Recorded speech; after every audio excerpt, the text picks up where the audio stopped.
அரக்கோணம் திமுக வேட்பாளர் ஜெகத் ரட்சகன் மீது நடவடிக்கை எடுக்காத தேர்தல் அதிகாரி மீது நடவடிக்கை எடுக்க கோரி தலைமை தேர்தல் அதிகாரியிடம் பாமக சார்பில் மனு அளிக்கப்பட்டது.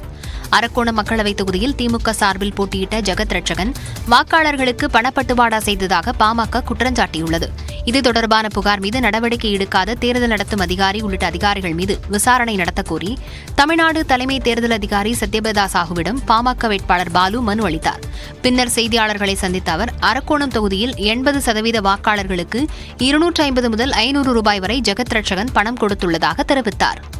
ஒரே நாளில் 50 கோடி ரூபாய் பணம் 1700 வாக்குச்சாவடிகளுக்கு முறையாக அனுப்பப்படுகின்ற பொழுது நாங்கள் அதை பிடித்து கண்டுபிடித்து கொடுக்கக்கூடிய நபர்கள் மீது கூட நடவடிக்கை எடுக்கவில்லை என்று சொன்னால் இது என்ன தேர்தல்?